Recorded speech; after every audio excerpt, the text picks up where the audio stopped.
Imagine you're 3 hours into this incredibly complex, high-stakes board game. You've spent the whole afternoon building your strategy, hoarding your resources. Right, getting everything perfectly lined up. Exactly. Moving your pieces according to the manual everyone agreed upon when you open the box. And you're finally making your big push for victory. Okay, I'm with you. And suddenly, the person sitting across the table just reaches over, completely rips up the rule book, and hands you a totally new set of rules scribbled on a napkin. Oh, wow. That's one way to ruin a game night. Right. But here's the real kicker. They tell you, oh, by the way, these new rules actually apply to the last 3 hours you just played. We're recalculating the score from the beginning. Yeah, that is just the absolute definition of chaos. I mean, it completely shatters the fundamental premise of like a shared reality. You can't strategize if the past is subject to revision based on today's whims. And that feeling of chaos, that, sudden retrospective rewriting of reality, that is exactly what we're exploring today. So welcome to the Daily Deep Dive, or 3D, initiative of UPSC with Saurabh Kaushik. I am so glad you're joining us for this one. It's going to be a heavy one, yeah. Because as we review the current affairs notes from May 29, 2026, this massive overarching theme just kept emerging across every single source. We're looking at a world where the rule book is being rewritten while the game is still actively being played. Yeah, it's a really striking collection of events. We're witnessing tectonic plates shifting simultaneously across federalism, technology, international relations. And fundamental rights, too. Exactly, rights as well. The landscape isn't just evolving, it's experiencing these forced, really sudden paradigm shifts. Right, so let's jump right into the foundations of state power, because our first source takes us to Karnataka, where the political rulebook just experienced a very orchestrated, yet highly tense rewrite. Very tense, yeah. On May 28, 2026, Chief Minister Siddaramaiah formally submitted his resignation. And the details here are actually quite fascinating. He didn't even submit it directly to the governor, Zaiwarchan Gehlot. Right, because the governor was away, I think, in Indore. Yeah, exactly. So he just handed it over to the special secretary at Raj Bhavan in Bengaluru. And stepping into the chief ministerial role is D.K. Shivakumar, the KPCC president and, well, former deputy CM. The mechanics of this transition are really what make it so compelling. I mean, this was not a resignation triggered by a lost legislative majority. Right, no floor test drama. Exactly. And there was no sudden scandal that broke over the weekend forcing his hand. This was purely the execution of a directive from the Congress Party's high command in New Delhi. It followed intense multi-day negotiations with Rahul Gandhi, Mallikarjun Kharge, and senior strategists. And the sources paint this picture of a leader who was incredibly reluctant to let go of the steering wheel. I mean, Siddaramaiah had built up significant momentum. He kept pointing to the successful rollout of the state's 5 massive welfare guarantees. Which is a huge political asset. Huge. Plus, he had just survived a massive legal and political hurricane. In early 2025, the High Court quashed the governor's sanction for his prosecution in the MUDA, the Mysuru Urban Development Authority scandal. Right.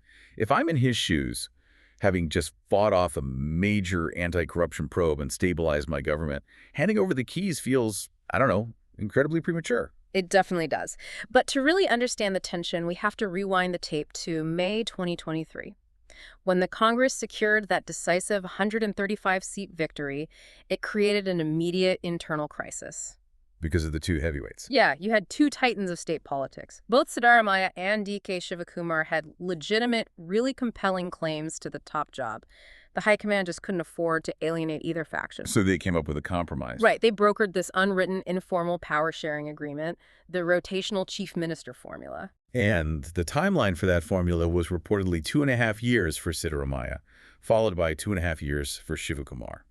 But importantly, they never put this on official party letterhead, did they? No, they couldn't. I mean, formally announcing a half-term chief minister instantly creates a lame duck administration. Oh, because everyone knows you're leaving. Exactly. Bureaucrats start hedging their bets, investors delay decisions, the opposition pounces on the instability. But the political reality was widely understood in the corridors of power. Shivakumar's loyalists were constantly referencing this timeline in public forums. And now, at the 3-year mark, the pressure to honor that informal promissory note just became insurmountable. Let's dive into the demographic math driving that pressure, because Karnataka politics is, a deeply intricate puzzle of caste calculus. Siddaramaiah is a veteran representing the Kuruba OBC community. Right. His political brand is deeply tied to socialist traditions and Ahinda, which is the coalition of minorities, backward classes, and Dalits. And his fortress is primarily in northern Karnataka. Right, and contrast that with DK Shivakumar. He is the undisputed face of the Vakaliga community, the dominant land-owning agrarian community, heavily concentrated in the southern belts like Mysuru and Mandya. Very different voter base. Completely different. And his brand is less about socialist ideology and more about, pragmatic, muscular organization. He's the primary fundraiser, the crisis manager, often projecting this developmental CEO-style leadership. What really caught my attention in the notes, though, was the catalyst that finally forced the transition. It wasn't just backroom party wrangling. There was a highly unusual public intervention by a religious leader. Yes, that was huge. The seer of the Vishwa Vokaliga Mahasamsthanamath, Chandrasekhar Swami, publicly demanded that Siddaramaiah step down for Shivakumar. The significance of that just cannot be overstated. In Karnataka, religious mutts and their seers wield immense electoral influence. But they typically operate as invisible hands, subtly guiding followers. They don't usually hold a press conference to fire the CM. Exactly. For a prominent seer to publicly and directly demand the resignation of a sitting chief minister in favor of a specific community leader, that is an extraordinary flex of demographic muscle. It signaled to the high command that the Vakaliga base was growing restless. They felt their turn was being delayed. So if we look at the constitutional mechanics of this, because I think this is where a lot of people get confused, how does a party just swap out a chief minister without triggering a constitutional crisis? Good question. If you read the raw text of Article 164, it says the chief minister is appointed by the governor, and the council of ministers holds office during the pleasure of the governor. To a layperson, that sounds like the governor is like a monarch who can just fire a chief minister if they're unhappy with them. Yeah, the phrase pleasure of the governor is a piece of constitutional terminology that's been heavily litigated. In functional terms, the governor's pleasure is entirely dependent on the chief minister commanding a majority on the floor of the assembly. So the math supersedes the monarch. Precisely. The governor does not have the discretionary power to dismiss a chief minister who has the numbers. And in this specific scenario, the transition is an entirely inter-party affair. Right, the Congress Party still holds 135 seats. Right, which is comfortably above the majority mark of 113. The composition of the Legislative Assembly hasn't changed at all. Only the leader of the majority party has changed. Which means the governor's role is purely mechanical here. Completely mechanical. There's no requirement for a dramatic floor test to prove a majority that is already established and unchallenged. So all the speculation we sometimes see on news channels about Article 356 President's rule being invoked during leadership transitions, that's completely off the table here. Oh, totally off the table. Article 356 requires a breakdown of the constitutional machinery. Here, the machinery is operating exactly as designed. A majority party simply chose a new leader.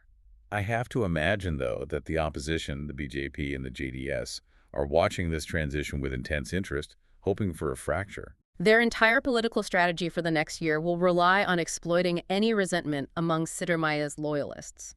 But remember, the Congress has a 22-seat buffer.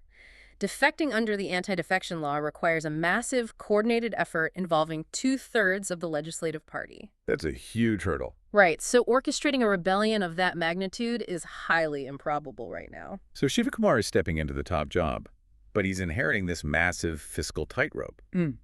Siddaramaiah's legacy has been defined by those 5 welfare guarantees. They're massively expensive. Yeah, let's just review the scale. You have Gruha Jyoti, 200 units of free electricity. Gruha Lakshmi, a direct cash transfer of 2,000 rupees a month to women household heads. Anavagya, free rice. Yuvanidhi, unemployment stipends. And Shakti, free bus travel for women. And this is where Shivakumar's image as a developmental leader really collides with fiscal reality. Politically, these schemes are the bedrock of the party's success. He is already publicly committed to sustaining all 5. You can't walk them back. No, walking them back would be electoral suicide ahead of the 2027 by-elections. But the economic strain is immense. Giving 200 units of free electricity fundamentally alters the revenue model of the state's power distribution companies. Exactly. And the cash transfers consume a massive percentage of the discretionary budget. The challenge for Shiva Kumar is finding capital for infrastructure and urban development while servicing this massive welfare baseline. He has to expand the revenue base dramatically without angering the middle class with aggressive taxation. It's a profound administrative test, for sure. But, we just saw how the state machinery can seamlessly rewrite its own leadership rules. Let's transition to our next set of sources, which explore what happens when the administrative machinery attempts to rewrite the rules for the citizens themselves. Right, moving from state politics to fundamental rights. Exactly. This takes us to a highly critical look at the Supreme Court's recent judgment on the Bihar electoral rules. The Special Intensive Revision, or SORAR. Right. And the sheer scale of this administrative exercise is staggering. The numbers are hard to wrap your head around. The Bihar SIR resulted in approximately 65 lakh, that is 6.5 million names, being summarily struck from the draft electoral rolls. It's an unbelievable number. And the Supreme Court recently upheld the legal validity of this massive deletion. But the sources we're analyzing today, which include several prominent legal editorials, are offering a fierce critique of the court's reasoning. They argue the judiciary fundamentally failed to scrutinize the empirical reality of how these deletions occurred on the ground. To grasp their argument, we need to look at the official justification. According to the Election Commission, roughly 65 to 70% of these 6.5 million citizens were removed because local officials classified them as either dead or migrated. Okay, let me play devil's advocate for the Election Commission here. Yeah. Accurate voter rolls are the foundation of any democracy. If we have millions of people on the list who have actually passed away or permanently relocated, isn't the state obligated to clean up the data? I mean, ghost voters are a real threat. The theoretical goal of a clean voter roll is completely unassailable. The critics' argument, however, centers entirely on the deeply flawed methodology used to achieve it. How so? The determination of whether a citizen was dead or migrated wasn't made by a forensic medical examiner or a judicial officer. It was made by booth-level officers, or BLOs. And a BLO is typically what? A local primary school teacher? Yeah. Or an Angawadi worker assigned to election duty on a part-time basis? Exactly. They lack the legal training to declare a living person legally dead without robust documentation. But the migrated classification is where critics see the most egregious systemic failure. Because of the seasonal workers. Right. Bihar's economy is heavily reliant on seasonal migration. Millions travel to Delhi, Mumbai, or Punjab for months to work as laborers. So a primary school teacher knocks on a door in a rural village. The family says, "Oh, my son is working in Mumbai. He'll be back for the harvest." The BLO checks a box labeled migrated, and suddenly that citizen is stripped of their democratic voice. That's precisely what happened. But that migrant worker still considers Bihar their permanent domicile. They intend to return. They intend to vote. The state has effectively penalized them for seeking employment. And the legal commentators point out that this administrative process entirely upended established legal precedent. They specifically cite the landmark 1995 Supreme Court case, Lal Babu Hussain. Let's unpack the mechanics of that 1995 ruling, because it sounds like the linchpin of the whole critique. In Lal Babu Hussain, the Supreme Court established a vital safeguard, the presumption of eligibility. If a citizen's name already exists on the published roll, the law presumes they have the right to be there. So the burden of proof is on the state. Exactly. If the state wishes to remove them, authorities must produce compelling evidence that the individual is no longer eligible. But according to the editorials, the Bihar SAR inverted that dynamic completely.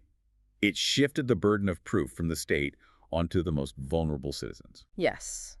During the SR, citizens who found they were missing or flagged for verification were suddenly required to prove their continuous eligibility.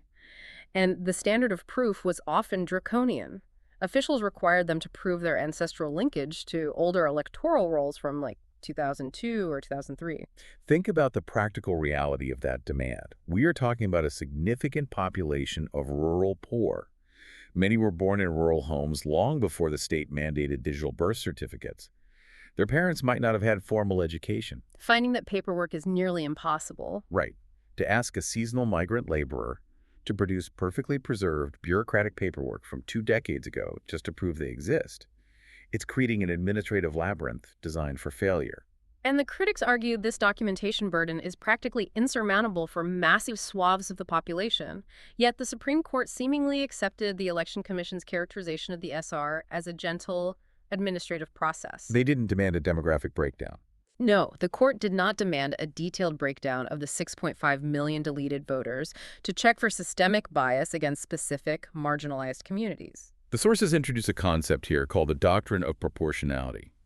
As I understand it, if the state is going to infringe on a fundamental right, like the right to vote, the method they use must be proportional to the goal, and the least restrictive means possible. The critics are basically asking, is deleting 6.5 million people based on summary checks by part-time officials proportionate? According to the legal analysis, the answer is a resounding no. But the critique goes even deeper. They identify what they term a citizenship trap. What does that mean in this context? The CSE process effectively empowers an electoral registration officer, an ERO, who is just a local bureaucrat, to conduct what amounts to a summary citizenship test. And that is a profound overreach. Determining citizenship is a complex legal process governed by the Citizenship Act of 1955. It's supposed to be handled by formal judicial bodies or foreigners' tribunals with legal representation. Right. The critics warn that allowing a local ERO to summarily delete a voter based on a mere suspicion about their citizenship bypasses all those judicial safeguards. If an ERO acts with prejudice or just makes a clerical error, the citizen loses their fundamental rights under Articles 19, 21, and 326. And the appeals process is probably a nightmare. It's notoriously sluggish. It leaves the individual disenfranchised for years over a bureaucratic whim. It blurs the vital distinction between routine voter registration and heavy-handed immigration enforcement. So if manipulating the voter rolls is one mechanism by which the state defines the citizen's place, another historical mechanism is the management of dissent. And this brings us to another fascinating source regarding the partial revival of the sedition law. This issue represents a really complex constitutional knot. Let's trace the recent legal history. In 2022, the Supreme Court issued a landmark interim order in the S.G. von Batker case. The one that put Section 124A in abeyance. Right. Exactly. They froze the colonial-era sedition law, they directed the government to stop registering new FIRs under 124A, and crucially, they paused all pending trials and investigations while a larger bench reviewed if the law itself violates free speech. It felt like a massive victory for civil liberties at the time. But the landscape shifted dramatically on May 21, 2026. Yes, the Supreme Court issued a new order that partially relaxed that 2022 blanket stay. They ruled that pending trials under Section 124A could, in fact, proceed, but only on the condition that the accused explicitly consents to the trial moving forward. Now, on the surface, if you just read the headline, it sounds like the court is being incredibly fair. We won't force you to stand trial, it's your choice. Right. But if you understand the grim reality of the criminal justice system, that concept of consent is a complete mirage. It's a Hobson's choice. The sources really highlight the profound power asymmetry at play here. Consider the reality of an individual charged with sedition. All right, let's say you're an independent journalist or a student activist. You were arrested 3 years ago. You've been denied bail repeatedly because the threshold for bail in these cases is notoriously high. Your life is derailed. You're languishing in a crowded jail cell. And you've just been waiting. Exactly. The 2022 order paused your trial, saying, wait here while we decide if this law is even legal. But you aren't waiting in your living room. You're waiting in a cell. When the court now says you can consent to start your trial, you are making a free, uncoerced choice based on legal strategy. No, you're making a desperate calculation. You are consenting to face a potentially unconstitutional law simply because winning that trial is your only immediate exit strategy to get your freedom back. And the legal commentators argue that an individual's desperate consent to undergo a criminal trial cannot logically validate the application of a law whose constitutionality is still actively under question. What happens if they win the constitutional challenge later? Exactly. What happens if a citizen consents, endures a grueling trial, is convicted, and then 2 years later, the larger bench finally rules that Section 124A was unconstitutional all along? The state deprived a citizen of their liberty based on a void law simply because they consented to the procedure. Procedure cannot cure a constitutional defect. And while this high-level theoretical debate over the fate of the old colonial law continues in the Supreme Court, the reality on the ground has already been rewritten. Because in July 2024, the entire Indian Penal Code was scrapped and replaced by the new Bharatiya Nyaya Sanhita, the BNS. Right. And the sources point out that while Section 124A is frozen in this gray zone, the state apparatus has simply pivoted. Police and prosecutors are increasingly utilizing Section 152 of the new BNS. Which is essentially sedition with a fresh coat of paint. It criminalizes acts that endanger the sovereignty, unity, and integrity of India through exciting secession, armed rebellion, or engaging in subversive activities. That phrasing, subversive activities, is particularly broad and undefined. It gives law enforcement the exact same sweeping discretionary power they enjoyed under the old law. So it's just a rebranding? Pretty much. Unsurprisingly, the constitutional validity of Section 152 BNS is now facing its own set of challenges before the Supreme Court. The overarching critique in the notes is that the state just continues to find mechanisms to criminalize political dissent, regardless of the specific section number on the FIR. The sources also provide some vital global and historical context here. They remind us that the United Kingdom, the very empire that drafted Section 124A and imposed it on India to crush the independence movement, completely repealed their own domestic sedition law in 2009. Citing its chilling effect on free speech. Right. Furthermore, the notes revisit the landmark 1962 Kedarnath Singh judgment. That 1962 ruling is really critical to understand. While a 5-judge bench upheld the validity of the sedition law at the time, they drastically narrowed its legal scope. They explicitly mandated that sedition could only be applied to speech or actions that involved incitement to imminent violence or public disorder. Meaning harsh criticism of government policies, strong language, or demands for systemic change, as long as they didn't incite violence, were constitutionally protected under Article 19(1)(a). Exactly. But the reality, according to decades of empirical data, is that the Kedarnath Singh limitation has been systematically ignored by law enforcement agencies on the ground. The conviction rates prove that, right? Yes. The conviction rate for sedition cases hovers abysmally low, often under 5%.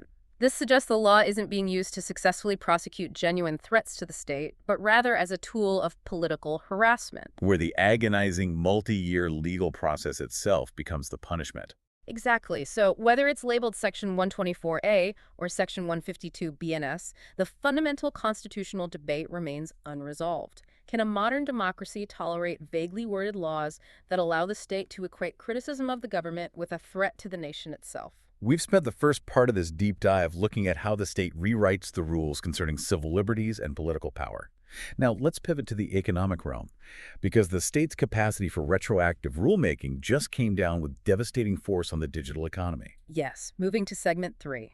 The massive paradigm shift in digital taxation. This is perhaps the most visceral example in our notes of that rewritten rulebook analogy from the introduction. The Supreme Court's May 27, 2026 ruling on the online gaming industry has fundamentally altered the economic reality of an entire sector.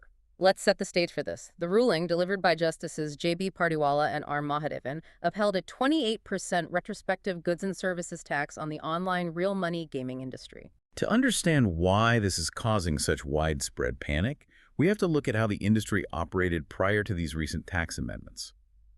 For years, the legal and economic foundation of online gaming in India rested on a crucial distinction between a game of skill and a game of chance. That distinction was absolutely vital. A game of chance-like betting on a roulette wheel or buying a lottery ticket is legally classified as gambling or betting. Your luck. Right. But a game of skill, such as fantasy cricket, online rummy, or certain strategic card games, requires predominantly knowledge, attention, and experience. Multiple high courts had consistently ruled that offering games of skill is a legitimate business activity protected under Article 19(1). It is not gambling. But the GST Council, clearly seeking to maximize revenue, essentially decided that when it comes to taxation, the distinction between skill and chance is irrelevant. If you're putting money down on an outcome, it's a taxable event. And the Supreme Court validated this perspective. They ruled that every deposit made into these platforms constitutes an actionable claim and is subject to the highest GST slab of 28%. The categorization as an actionable claim is the legal mechanism. But the economic devastation stems from what exactly is being taxed at 28%. This is the core of the industry's grievance. Let's use an analogy to make the mechanics of this tax clear for everyone listening. Please do. Imagine a real estate agent helps you sell a house for $1 million. The agent charges a 5% commission, which is $50,000. That $50,000 is the agent's actual revenue for the service they provided. If the government wants to tax the agent's business, they should apply the tax rate to that $50,000 commission. That makes logical sense. But what the GST Council has done to the gaming industry is the equivalent of taxing the real estate agent 28% on the entire $1 million sale price of the house. That analogy perfectly captures the structural problem here. In the gaming industry, this is the debate between taxing gross gaming revenue, or GGR, versus taxing the contest entry amount, or CEA. Historically, platforms argued they should pay GST solely on their GGR. Because if a user deposits 100 rupees to join a fantasy cricket league, the platform does not keep 100 rupees. The vast majority of that deposit, say 90 rupees, goes directly into an escrow prize pool that is eventually paid out to the winners. The platform only retains a service fee, the GGR, which is typically around 10 rupees. The industry's position was that taxing their 10 rupee service fee at 18% or even 28% was entirely fair and standard practice. However, the government mandated, and the Supreme Court upheld, that the 28% tax must be levied on the full face value of the initial deposit, the 100 rupee contest entry amount. Let's do the math on that. If the tax is 28% on the 100 rupee deposit, the government demands 28 rupees up front. But the platform's total gross revenue on that transaction was only ever 10 rupees. The tax liability is almost triple their actual earnings. It mathematically destroys the unit economics of the business model. The platform would have to drastically increase fees, passing the burden to the user, which fundamentally breaks the consumer appeal of the product. No one is going to play if the fees are that high. It's a highly punitive tax structure. But what elevates this from a harsh policy decision to an existential crisis is the retrospective nature of the ruling. This is the part that truly boggles the mind. The government didn't just say these are the new rules going forward from October 2023. They argued, and the court agreed, that this interpretation of taxing the full face value applies retrospectively all the way back to the inception of the GST regime in July 2017. The financial implications of that retrospective application are staggering. According to the notes, in 2023, the Directorate General of GST Intelligence, the DGGI, issued show cause notices to 71 different online gaming companies. And the total amount? The total sum of alleged tax evasion demanded in those notices was 1.12 lakh crore rupees. 1.12 trillion rupees. Let's put that in perspective for you. For many of these platforms, the tax demand generated by applying 28% to every single deposit made over the last 6 years is significantly larger than their total cumulative revenue over that same period. Yes, in several cases, the tax bill is higher than the venture capital valuation of the entire company. You literally cannot pay a tax bill that is larger than all the money your company has ever earned. It's impossible. The Supreme Court had previously granted a temporary stay on those DGGI notices, giving the industry a brief reprieve. But this May 2026 judgment lifts that stay, validating the government's retrospective demands. The editorials we reviewed outline a grim fallout. The immediate impact is a wave of closures. Mid-sized and smaller startups are simply shutting down their servers and liquidating. They have no path to profitability. They can't survive this. The sector had already experienced severe retrenchments, shedding over 3,000 jobs since the initial tax implementation in late 2023, and analysts predict those numbers will spike dramatically. Even the major unicorns companies like Dream11, MPL, Games 24/7, and Nazara are facing massive, balance sheet-destroying retrospective liabilities. And the broader macroeconomic projections for the sector have just evaporated. Industry reports previously valued the Indian online gaming sector at roughly $3.5 billion in 2025, with aggressive projections suggesting it could scale to a $20 billion market by 2030. Those projections are now entirely obsolete. Beyond the immediate job losses and company closures, the sources highlight a profound chilling effect on foreign direct investment. Roughly $2.5 billion of foreign venture capital and private equity have been deployed into the Indian gaming ecosystem. Those global investors are now facing total write-offs, Which is a terrible signal to send to the market. The editorials argue this sends a highly damaging signal to the international investment community about the predictability of India's regulatory environment. It suggests that business models approved by high courts can be retrospectively obliterated by sudden tax reclassifications years later. It mirrors the regulatory trajectory of the cryptocurrency sector in India. When the government introduced a flat 30% tax and a 1% TDS on crypto in 2022, it resulted in a massive exodus of trading volume to offshore unregulated exchanges. It essentially hollowed out the domestic innovation ecosystem. The gaming industry is warning of a similar capital and talent flight. Furthermore, the notes emphasize that India's approach is an extreme outlier globally. Major jurisdictions like the United Kingdom, the US, and the EU universally tax their online gaming and betting sectors based on gross gaming revenue, recognizing it as the only mathematically sound approach. So we've seen how a retrospective economic policy can wipe out an industry today based on data from the past.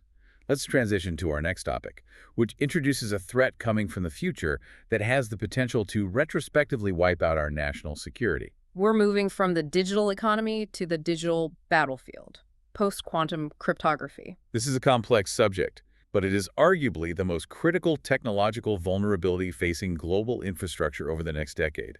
It challenges the fundamental mathematics of trust that secures the modern internet. Let's break down the mechanics of this threat without getting bogged down in impenetrable jargon. To understand the quantum threat, we first have to understand how we protect secrets today.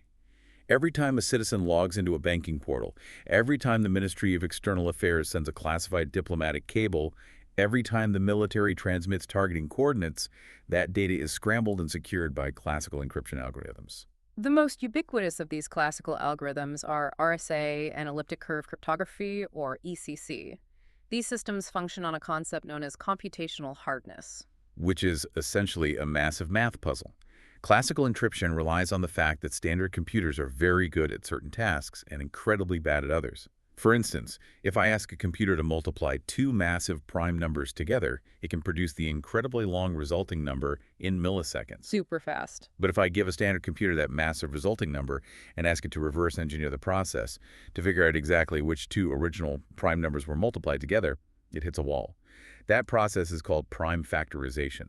Exactly. The mathematics are completely asymmetric. Easy to do in one direction, practically impossible to reverse. A modern supercomputer attempting to crack a standard 2048-bit RSA encryption key through brute force factorization would take thousands, perhaps millions of years. That guaranteed delay is the bedrock of global cybersecurity. But the rules of the game are about to change because of quantum computing. A quantum computer doesn't process information in binary linear bits of ones and zeros like your laptop. It uses qubits, which leverage the principles of quantum mechanics, superposition, and entanglement to perform complex multidimensional calculations simultaneously. Right. And because of the unique way qubits operate, a scientist named Peter Shor developed an algorithm in 1994, appropriately named Shor's algorithm, specifically designed to exploit quantum architecture. Shor's algorithm is the silver bullet against classical encryption. It bypasses the need for brute force guessing. A cryptographically relevant quantum computer running Shor's algorithm can find the prime factors of a massive integer exponentially faster than a classical machine. So a puzzle that was supposed to take a millennium could theoretically be solved in a matter of hours or days. Precisely. When the math puzzle collapses, the encryption collapses. The sources cite assessments from NIST and the US and India's own NCI-IPC. Both agencies project that quantum computers powerful enough to run Shor's algorithm and break RSA are a credible, viable threat within the next 5 to 15 years. And that timeline, 5 to 15 years, often lulls policymakers into a false sense of security. They view it as a problem for the next administration.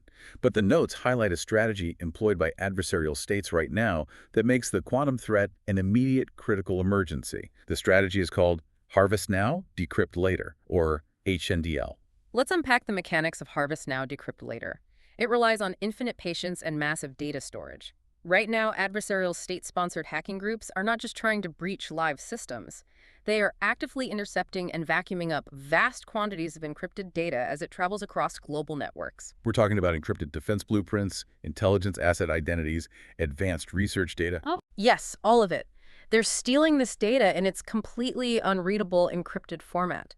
They know they cannot break the RSA encryption today, but data storage is incredibly cheap. They are siphoning terabytes of encrypted secrets into massive server farms and simply waiting. Because they know the clock is ticking. They're waiting for the day. Their domestic quantum computing programs yield a machine capable of running Shor's algorithm. Data that was stolen in 2026, secured by state-of-the-art classical encryption, will be fed into a quantum computer in 2035 and suddenly become an open book. Which means that any piece of classified information that has a required secrecy lifespan extending beyond the next decade, such as the structural blueprints of a next-generation submarine or the identities of deep-cover intelligence operatives, is functionally already compromised today if it is transmitted over networks vulnerable to interception. The retrospective decryption renders current security measures obsolete for long-term secrets. If the threat is that severe, what is the shield? We aren't going to just revert to using carrier pigeons for classified data. The solution highlighted in the sources is PQC, post-quantum cryptography. PQC represents the next generation of cryptographic defense, and it's crucial to clarify a common misconception here. You do not need a quantum computer to run post-quantum cryptography. Right, it's just software. PQC consists of newly designed software algorithms that can be installed on our existing laptops, smartphones, and servers. But the math puzzle inside the software is fundamentally different. PQC algorithms abandon the reliance on prime factorization entirely. Instead, they rely on incredibly complex mathematical structures, primarily lattice-based mathematics. Without needing a PhD in physics, you can think of lattice math like trying to find a specific intersection in a multidimensional grid that contains billions of points where the directions are constantly shifting. The key characteristic of these lattice problems is that they lack the specific mathematical periodicity that Shor's algorithm exploits. Therefore, even a hyper-advanced quantum computer gets hopelessly bogged down trying to solve a lattice-based encryption key. It is a mathematical fortress designed to withstand quantum siege. And the global community is already moving on this. In August 2024, NIST in the United States finalized the world's first formal set of PQC standards. Major technology corporations are aggressively integrating these algorithms into the backbone protocols of the internet, like TLS connections and VPNs. But having the math is only step one. Step 2 is the implementation, which is a logistical nightmare.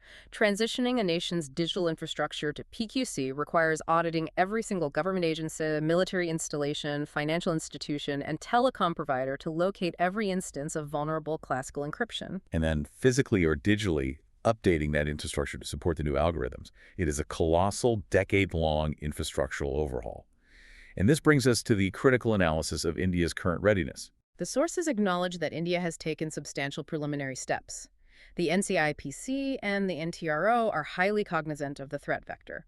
In 2023, the government approved the National Quantum Mission, allocating a massive 6,003 crore rupees over an 8-year period to fund research. Funding basic scientific research is vital, but the notes forcefully argue that India is critically lagging in policy implementation. Unlike the United States, which has issued executive mandates requiring federal agencies to transition to PQC by specific deadlines, India currently has no publicly known mandated timeline for PQC migration across its critical infrastructure. There is no overarching directive telling the Ministry of Defense or the Reserve Bank of India that they must adopt PQC standards by 2028 or 2030. The editorials highlight a dangerous lack of centralized coordination. We have siloed agencies, certain handling cyber incidents, the Department of Telecommunications Managing Networks, NCIPC overseeing critical infrastructure, but no unified, aggressively managed national roadmap to drag legacy state-level IT systems away from vulnerable RSA encryption. The urgency of this policy gap is magnified by India's current geopolitical reality. CERTIN reported over 1.39 million cybersecurity incidents in 2023 alone. Tensions along the line of actual control with China remain high, and state-sponsored cyber espionage campaigns targeting Indian infrastructure are escalating in sophistication. We've already seen severe breaches, like the ransomware attack on Ames Delhi in 2022 and probing attacks against regional power dispatch centers.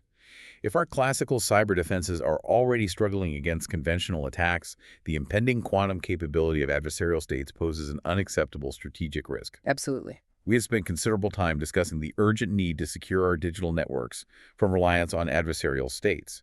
But this reliance on foreign technology for our security mirrors an equally dangerous reliance in our physical world.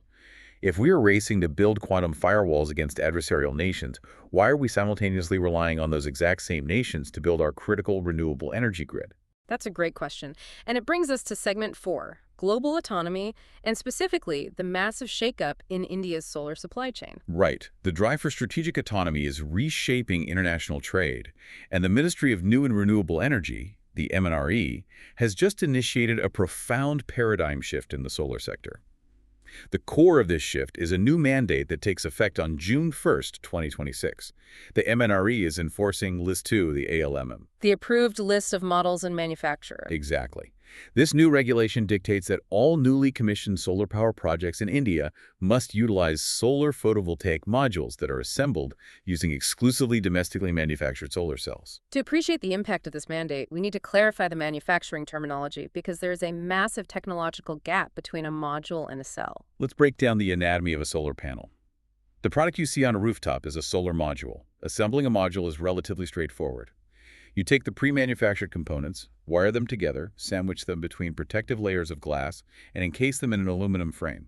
It's an assembly line process. But the complex, high-technology core of the module is the solar cell. The cell is the thin semiconductor wafer that actually performs the photovoltaic effect, converting sunlight into an electrical current. And making those is much harder. Much harder.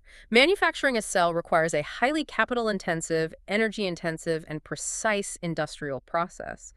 You start with raw polysilicon, melt it down to pull massive ingots, slice those ingots into ultra-thin wafers, and then chemically treat those wafers to create the active cell. Historically, India has been highly successful at module assembly, but we have almost entirely outsourced the complex manufacturing of the actual cells, and we outsourced it to one specific country. The notes indicate that India currently imports approximately 70% of its solar PV modules and an even higher percentage of its raw cells from China. Furthermore, China controls a staggering 90% of the entire global solar module production capacity. It is an unparalleled monopoly over a technology critical to the future of the global economy. The MNRE's mandate is a stark recognition of the strategic vulnerability this creates. We've seen China demonstrate a willingness to weaponize its dominance over critical supply chains. Recently, they imposed strict export controls on essential tech minerals like gallium and germanium. India cannot achieve its stated goal of Atmanirbhar Bharat, true self-reliance, if the expansion of its renewable energy grid remains entirely at the mercy of Beijing's export policies. The strategic logic of the mandate is clear. Block the Chinese imports and force the domestic industry to innovate and scale. But the economic reality of implementing that mandate immediately is terrifying for solar project developers. India has set a monumental national target of achieving 500 gigawatts of non-fossil fuel energy capacity by 2030. We are currently sitting at roughly 156 gigawatts. To hit the 2030 target, the industry needs to be deploying massive volumes of solar infrastructure every single year. And this is where the math reveals a severe supply chain bottleneck. The industry data cited in the sources shows that as of May 2026, India boasts a robust 80 gigawatts of domestic module manufacturing capacity. We have the factories required to assemble the final panels. However, our domestic capacity to manufacture the highly complex solar cells stands at a mere 7 to 8 gigawatts per year. So we have the capacity to assemble 80 units of the final products, but we only have the capacity to create 8 units of the essential internal component. And yet, to meet our national commissioning targets, the industry needs access to 40 to 50 gigawatts of cells annually. The MNRE mandate has effectively outlawed the Chinese imports that historically filled that massive 40-gigawatt deficit. It's demanding the industry rely on a domestic supply chain that is currently operating at a fraction of the required scale. It's like committing to building a massive eco-friendly house by next month, but suddenly declaring you can only use locally baked bricks when the local kiln can only make a fraction of what you need. That's exactly it. The immediate consequence of artificially constraining supply while demand remains aggressively high is a severe market shock. Over the next 2 to 3 years, solar developers are going to face acute shortages of ALMM-compliant domestic cells. Basic economics dictates that this scarcity will drive up prices. The editorials project that the cost of domestic cells, which already commanded a premium over heavily subsidized Chinese imports, will surge. This will push overall project capital costs up by an estimated 8 to 12%, and those increased costs cascade down the economic ladder. The levelized cost of electricity, the LCOE for new solar projects, will rise. The power distribution companies, the discoms, will have to purchase this more expensive power, ultimately impacting the tariffs paid by the end consumer. But the government's underlying calculation is that this short-term inflationary pain is the necessary cost of long-term strategic security. You cannot build a domestic high-tech manufacturing base without guaranteeing demand. The government has already deployed massive production-linked incentive PLI, schemes injecting billions of rupees to subsidize the capital expenditure for new fabrication plants. However, major industrial conglomerates will not commit the massive capital required to build complex cell manufacturing facilities if local developers can simply bypass them and purchase cheaper imported cells. The ALMM mandate is the regulatory stick designed to force domestic procurement, which in turn justifies the massive capital investments by domestic manufacturers. And the major domestic players are aggressively mobilizing to capture this newly protected market. The notes detail massive capacity announcements. Tata Power Solar has established a 4.3 gigawatt integrated cell and module manufacturing plant in Tamil Nadu. Adani Green Energy operates a 4 gigawatt facility in Mundra. Most ambitiously, Reliance Industries is constructing a massive 20-gigawatt fully integrated solar manufacturing ecosystem in Jamnagar, designed to handle everything from raw polysilicon processing to final module assembly. If you aggregate all the announced PLI-backed capacity, India is theoretically on track to add 35 to 40 gigawatts of cell manufacturing. However, the critical issue is the timeline. There is a massive temporal lag between announcing a gigafactory and actually producing commercial-grade cells at scale. Building, commissioning, and stabilizing the yields of these highly sensitive fabrication plants takes years. The transition period between the June 2026 mandate and the realization of this new domestic capacity, roughly the window between now and 2029, will be characterized by intense supply constraints and heightened project costs. We are enduring significant economic friction to secure our renewable energy supply chains by looking inward. But India cannot escape the necessity of looking outward, because our traditional energy matrix, specifically oil, remains overwhelmingly dependent on the Middle East. And the geopolitical architecture of the Middle East is currently facing its own highly volatile paradigm shift. Right. This brings us to our final topic, Donald Trump, Iran, and the expansion of the Abraham Accords. This development is a textbook example of transactional, high-stakes diplomacy attempting to forcibly merge two historically intractable conflicts. Let's examine the catalyst for this geopolitical tremor. On May 25th and 26, 2026, Donald Trump utilized his social media platform, Truth Social, to broadcast a major foreign policy initiative. He declared that he had engaged in discussions with the leadership of Saudi Arabia, the UAE, Qatar, Pakistan, Turkey, Egypt, Jordan, and Bahrain. And the explosive element of the post was his claim that he had, quote, mandatorily requested that all these nations formally sign the Abraham Accords as a non-negotiable precondition for any comprehensive peace deal with Iran. Mandatorily requested is quite the phrase. The diplomatic blowback was immediate, forcing the White House communications apparatus to attempt a rapid walkback. Official statements were issued clarifying that expanding the Abraham Accords was viewed as a natural complement to an Iran deal rather than a strict mandatory precondition. However, the sheer ambition of linking these two distinct regional issues reveals the administration's overarching strategic vision. Before we analyze the linkage to Iran, let's establish the historical context of the Abraham Accords, as they represent the defining foreign policy legacy of Trump's first term. The Abraham Accords, initially brokered in late 2020, were a series of bilateral agreements that formalized diplomatic and economic normalization between Israel and several Arab states, specifically the United Arab Emirates and Bahrain, followed later by Sudan and Morocco. During Trump's second term, Kazakhstan was added to the framework in late 2025. The profound geopolitical significance of the Accords was that they effectively shattered a decades-old consensus within the Arab world. Following the 2002 Arab Peace Initiative, the unified stance of the Arab League was that no member state would normalize relations with Israel until a comprehensive resolution to the Israeli-Palestinian conflict was achieved, specifically the establishment of an independent Palestinian state along the 1967 borders. The Abraham Accords bypassed that prerequisite entirely, prioritizing pragmatic economic and security alignment against mutual regional threats, primarily Iran over ideological solidarity with the Palestinian cause. Now, in his second term, Trump seeks the ultimate diplomatic prize to cement his legacy, securing the normalization of relations between Israel and Saudi Arabia, the most influential power in the Arab and Islamic world. His strategy is to leverage the prospect of a comprehensive deal that addresses Iran's nuclear program and regional proxy activities as the mechanism to force the broader Arab world, and even nations like Pakistan, into the Abraham Accords framework. The logic, as analyzed in the notes, is multifaceted.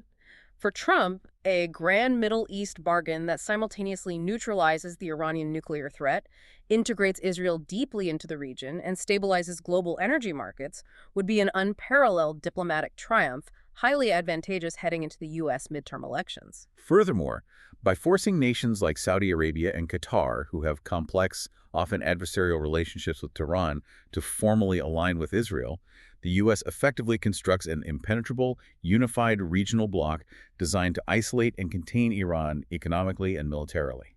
There's also a critical domestic component regarding managing his alliance with Israel.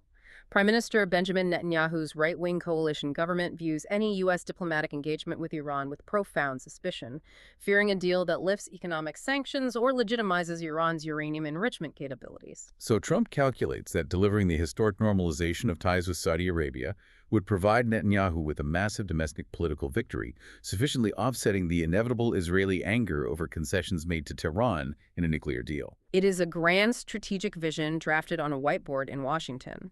But the geopolitical analysis in our sources suggests it is fundamentally disconnected from the current reality on the ground. The immediate rejection by Pakistan highlights the overreach of the strategy. Trump claimed to have mandatorily requested Pakistan to recognize Israel.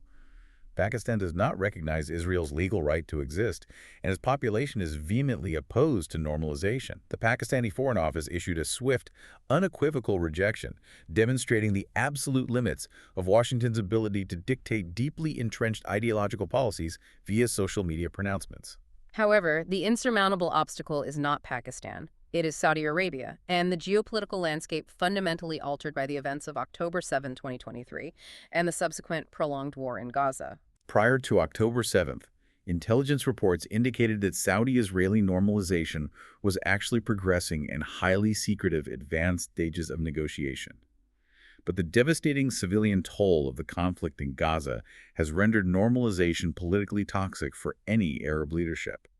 The Arab populations are overwhelmingly galvanized in support of the Palestinians. Consequently, the Saudi leadership has established an inflexible, explicit red line.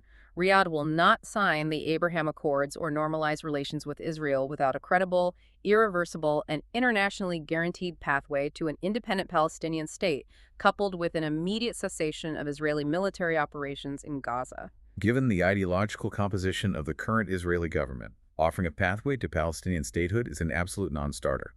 Therefore, the foundational condition for Saudi participation in Trump's grand bargain cannot be met. Furthermore, the strategic objectives of Iran are diametrically opposed to Trump's vision. If Iran is coming to the negotiating table, their demands are clear: comprehensive relief from crippling economic sanctions, unfreezing of assets, and a reduction of the U.S. military footprint in the region. They are not going to agree to a deal whose explicitly stated parallel objective is the construction of a massive, formalized Arab-Israeli military and economic alliance explicitly designed to contain them. As an analyst from Semaphore quoted in the notes observed, these are two entirely disparate geopolitical issues that simply cannot be synthesized into a single transactional mandate. As an Indian citizen reviewing these complex geopolitical maneuvers, the vital question is, why does this matter to us? Why should we be concerned if an American president's grand diplomatic strategy fails in the Middle East? Because India's economic stability is intrinsically tethered to the stability of the Persian Gulf, and New Delhi is forced to navigate an incredibly perilous diplomatic tightrope. India maintains vital strategic relationships with Israel, characterized by deep cooperation in defense technology, agriculture, and intelligence. Simultaneously, India has massive, indispensable relationships with the major Arab states, particularly Saudi Arabia and the UAE.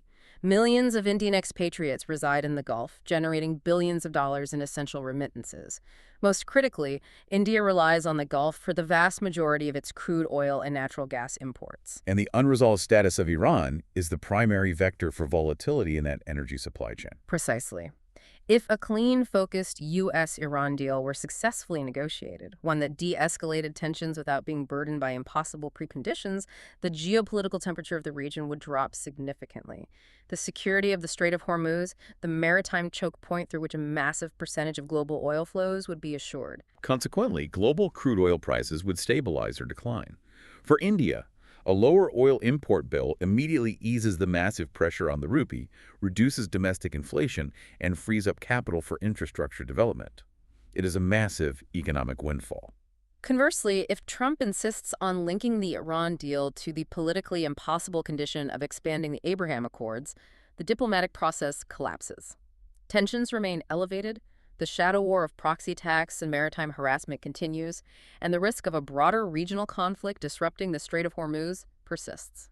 Global oil markets will price in that volatility, keeping crude prices high and punishing the Indian economy. Trump's attempt to rewrite the rules of Middle Eastern diplomacy is a massive complication that South Bloc is monitoring with profound anxiety. It's a lot to take in. It really is.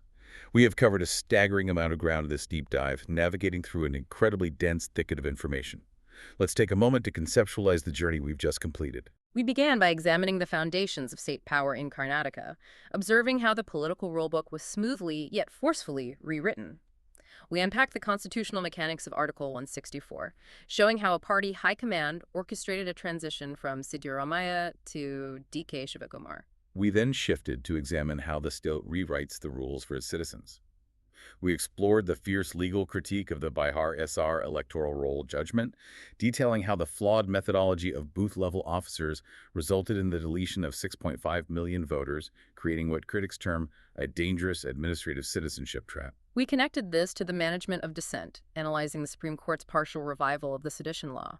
We discussed how forcing an accused to consent to a trial under a potentially unconstitutional law is a desperate Hobson's choice. Transitioning to the economic realm, we witnessed the obliteration of the digital gaming sector. We broke down the devastating math behind the Supreme Court's 28% retrospective GST ruling, explaining how the collapse of the skill versus chance distinction and the decision to tax the full contest entry amount rather than the gross gaming revenue retroactively back to 2017 destroyed a projected $20 billion industry. From retrospective economic threats, we moved to retrospective national security threats. We decoded the complex mechanics of post-quantum cryptography, highlighting the terrifying immediacy of the harvest now, decrypt later strategy, where adversarial states are currently stealing encrypted data to unlock it in the future. Finally, we explored the pursuit of global autonomy. In the physical realm, we analyzed the MNRE's ALMM mandate, detailing the massive gap between India's domestic solar cell manufacturing capabilities and its deployment requirements. And in the geopolitical realm, we dissected Donald Trump's transactional gamble to link an Iran peace deal with the Abraham Accords, threatening the stability of the Strait of Hormuz and India's vital energy security. It is a profound testament to the interconnected fragility of the systems that govern our modern lives. A reinterpretation of a tax code, an advancement in quantum physics, a shift in demographic pressure, or a post on a social media platform, each event triggers a cascade of consequences that violently rewrite the operational realities for millions of people and entire industries. And that interconnected fragility brings us back to the central theme we established at the beginning.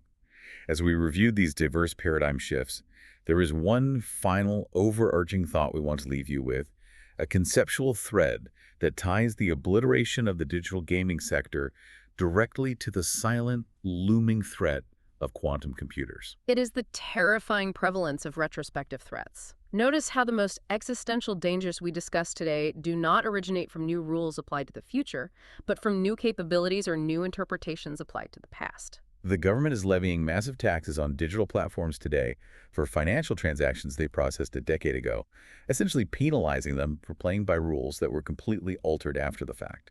Simultaneously, adversarial nations are silently siphoning our encrypted national security data today, precisely so they can retrospectively decrypt and exploit it a decade from now when quantum capabilities mature.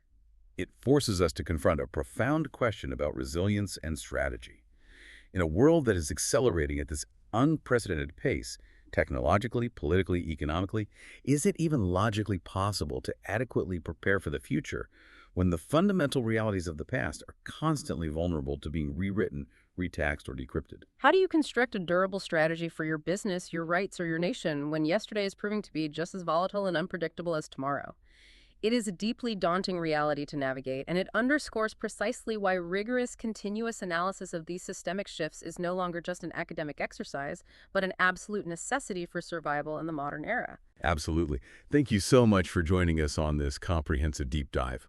We hope this exploration has helped you unpack the complex, often hidden machinations driving today's headlines. Keep questioning the narratives presented in the sources around you. Always search for the underlying why and the mechanical how, and we will be right here next time for another extensive exploration into the currents actively shaping our world. Stay curious,